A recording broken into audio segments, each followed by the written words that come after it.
ರಷ್ಯಾದಿಂದ ಭಾರತಕ್ಕೆ ತೈಲಕ್ಕಿಂತಲೂ ಅಮೂಲ್ಯವಾದ ಒಂದು ರಹಸ್ಯ ವಸ್ತುವಿನ ಒಪ್ಪಂದವು ಜಗತ್ತನ್ನೇ ಬೆರಗಾಗಿಸಿದೆ. ಅಮೆರಿಕವು 25% ಸುಂಕದ ಮೂಲಕ ಭಾರತವನ್ನ ಬೆದರಿಸಲು ರಷ್ಯಾದೊಂದಿಗಿನ ವಾಣಿಜ್ಯವನ್ನ ಕಡಿಮೆ ಮಾಡಲು ಯೋಜಿಸಿತು. ಆದರೆ ಭಾರತವು ಸದ್ದಿಲ್ಲದೆ ಒಂದು ರಾಜತಾಂತ್ರಿಕ ಮಾಸ್ಟರ್ ಸ್ಟ್ರೋಕ್ ಆಡಿದೆ. ಇದರಿಂದ ಅಮೆರಿಕ ಮತ್ತೆ ಚೀನಾ ಎರಡೂ ಕೂಡ ಕಕ್ಕಾಬಿಕ್ಕಿಯಾಗಿವೆ. ಹಾಗಾದ್ರೆ ಆ ರಹಸ್ಯ ವಸ್ತು ಏನು? ಯುರೋಪ್ ನಿಷೇಧಿಸಿದಾಗ ಭಾರತ ಇದನ್ನ ಹೇಗೆ ತನ್ನ ಕೈವಶ ಮಾಡಿಕೊಂಡಿತ್ತು? ಈ ಒಪ್ಪಂದವು ಭಾರತದ ಕೈಗಾರಿಕೆ, ರಕ್ಷಣೆ ಮತ್ತೆ ಬಾಹ್ಯಾಕಾಶ ಕ್ಷೇತ್ರವನ್ನ ಆಕಾಶಕ್ಕೆ ಹೇಗೆ ಕೊಂಡೊಯ್ಯಲಿದೆ? ಈ ರೋಚಕ ಕಥೆಯ ರಹಸ್ಯವನ್ನ ತಿಳ್ಕೊಳ್ಳಲು ಈ ವಿಡಿಯೋವನ್ನ ಕೊನೆಯವರೆಗೂ ನೋಡಿ. ಆದ್ರೆ ಅದಕ್ಕೂ ಮುಂಚೆ ವಿಡಿಯೋಗೆ ದಯವಿಟ್ಟು ಲೈಕ್ ಮಾಡಿ, ನಮ್ಮ ಚಾನೆಲ್ನ ಸಬ್ಸ್ಕ್ರೈಬ್ ಆಗಿ. ಯಾಕಂದ್ರೆ ಇದು ನಿಮಗೆ ಒಂದು ಸೆಕೆಂಡಿನ ಕೆಲಸ, ಆದ್ರೆ ನಮಗೆ ಬಹಳ ಸಹಾಯವಾಗುತ್ತೆ. ಇನ್ನು ವಿಷಯಕ್ಕೆ ಬರೋದಾದ್ರೆ, ಅಮೆರಿಕದ ಅಧ್ಯಕ್ಷ ಡೊನಾಲ್ಡ್ ಟ್ರಂಪ್ ಹಲವು ದೇಶಗಳ ಮೇಲೆ ಆಮದು ಸುಂಕವನ್ನ ವಿಧಿಸಿದರು.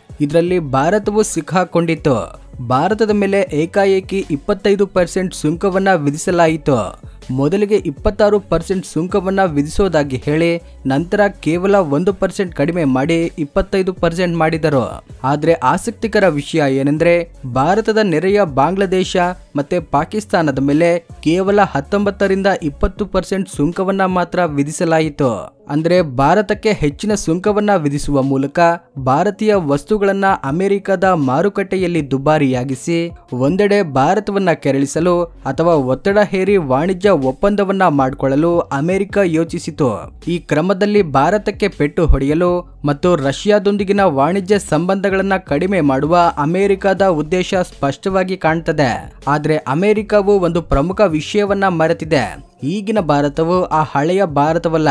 ಅಮೆರಿಕದ ಆಲೋಚನೆ ಎಲ್ಲಿ ನಿಲ್ತದೆಯೋ ಅಲ್ಲಿಂದಾನೇ ಭಾರತದ ಆಲೋಚನೆ ಆರಂಭವಾಗ್ತದೆ. ಅಮೆರಿಕ ಮತ್ತು ಯುರೋಪ್ ಭಾರತವನ್ನ ರಷ್ಯಾದಿಂದ ದೂರವಿಡಲು ಒತ್ತಡಗಳನ್ನ, ಬೆದರಿಕೆಗಳನ್ನ ಹಾಕ್ತಿರುವಾಗ ಪಾಶ್ಚಿಮಾತ್ಯ ಮಾಧ್ಯಮಗಳು ಭಾರತವು ಸೋತಿದೆ, ರಷ್ಯಾದಿಂದ ತೈಲ ಖರೀದಿಯನ್ನ ನಿಲ್ಲಿಸಿದೆ ಎಂದು ವದಂತಿಗಳನ್ನ ಪ್ರಚಾರ ಮಾಡ್ತಿದ್ದವು. ಆದ್ರೆ ಫ್ರೆಂಡ್ಸ್, ನಾನು ಸ್ಪಷ್ಟವಾಗಿ ಹೇಳ್ತಿದ್ದೇನೆ, ಅದು ಸಂಪೂರ್ಣ ಸುಳ್ಳು. ಯಾಕಂದ್ರೆ ಭಾರತವು ಅದ್ಭುತವಾದ ರಾಜತಾಂತ್ರಿಕ ಆಟವನ್ನ ಆಡಿದೆ. ಈ ಆಟದಿಂದಾಗಿ ಪಾಶ್ಚಿಮಾತ್ಯ ಮಾಧ್ಯಮಗಳು ತಲೆ ಕೆಳಗಾಗಿವೆ. ಭಾರತವು ಈ ಆಟವನ್ನ ಯಾವಾಗ ಹೇಗೆ ಆಡಿತು ಎಂದು ಅವರು ಆಶ್ಚರ್ಯ ಪಡ್ತಿದ್ದಾರೆ. ಟ್ರಂಪ್ ತನ್ನ ಸುಂಕದಿಂದ ವಿಶ್ವವನ್ನ ಬೆದರಿಸಲು ಪ್ರಯತ್ನಿಸುತ್ತಿರುವಾಗ ಅಮೆರಿಕ ಮತ್ತು ಯುರೋಪ್ ಭಾರತವನ್ನ ರಷ್ಯಾದಿಂದ ದೂರವಿಡಲು ಎಷ್ಟೇ ಒತ್ತಡಗಳನ್ನ ಹಾಕಿದ್ರು ಕೂಡ ಈ ಗೊಂದಲದ ಮಧ್ಯೆ ಭಾರತವು ಸದ್ದಿಲ್ಲದೆ ಒಂದು ಮಾಸ್ಟರ್ ಸ್ಟ್ರೋಕ್ ನೀಡಿತು. ಈ ಆಟದಿಂದ ಟ್ರಂಪ್ನ ಕಣ್ಣುಗಳು ಬೆರಗಾದವು. ರಷ್ಯಾವು ಭಾರತಕ್ಕೆ ತೈಲಕ್ಕಿಂತಲೂ ಮೌಲ್ಯಯುತವಾದ ಒಂದು ವಸ್ತುವನ್ನ ನೀಡಿತು. ಅದೇ ನ್ಯಾಫ್ತಾ.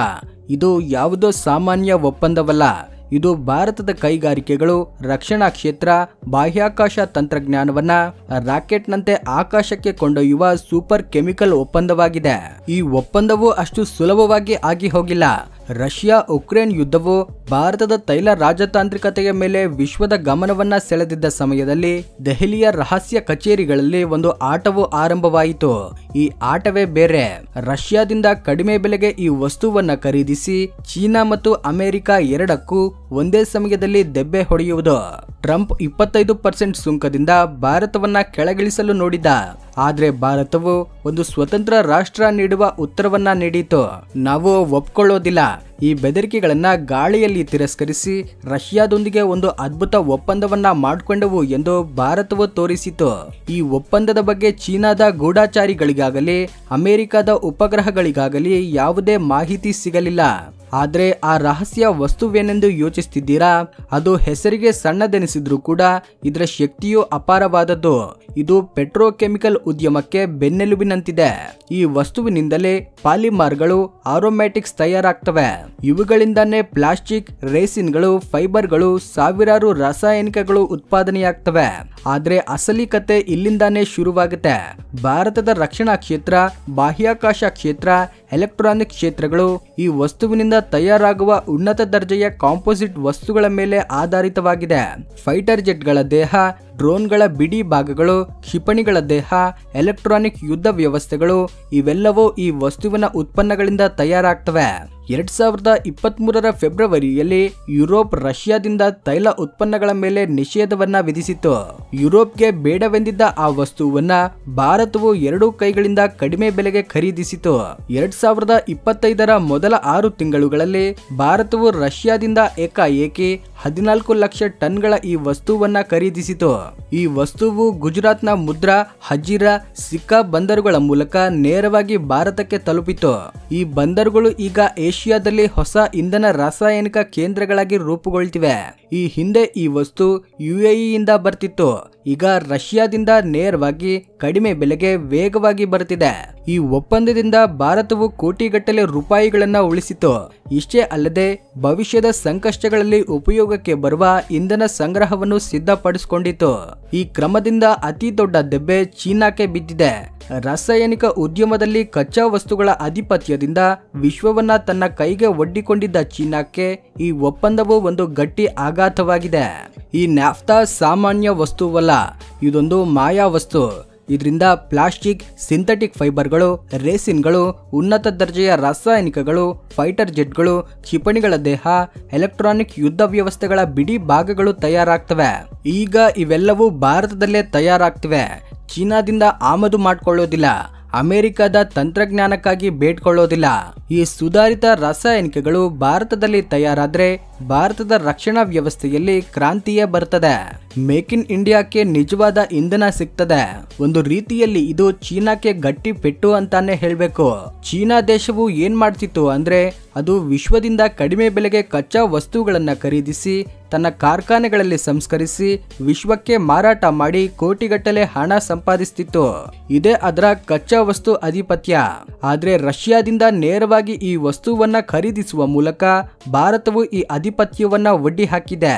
ಈಗ ಭಾರತವು ತನಗೆ ಬೇಕಾದ ವಸ್ತುವನ್ನ ತಾನೇ ತಯಾರಿಸಿಕೊಳ್ತದೆ ಮತ್ತೆ ವಿಶ್ವದ ಇತರ ದೇಶಗಳಿಗೂ ಸರಬರಾಜು ಮಾಡ್ತದೆ.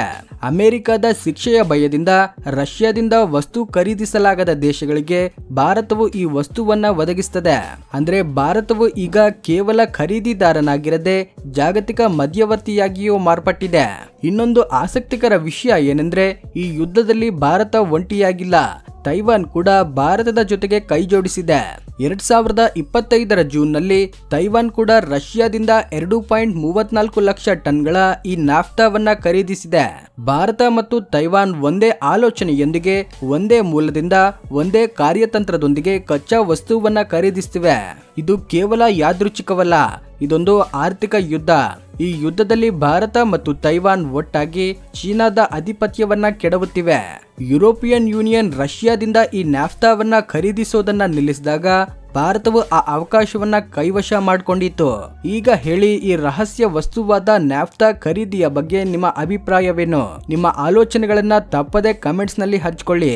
ಈ ವಿಡಿಯೋ ಇಷ್ಟವಾಗಿದ್ರೆ ಲೈಕ್ ಮಾಡಿ, ಶೇರ್ ಮಾಡಿ. ಈ ರೀತಿ ಆಸಕ್ತಿಯಾದ ವಿಡಿಯೋಗಳಿಗೋಸ್ಕರ ನಮ್ಮ ಚಾನೆಲ್ ಸಬ್ಸ್ಕ್ರೈಬ್ ಆಗಿ.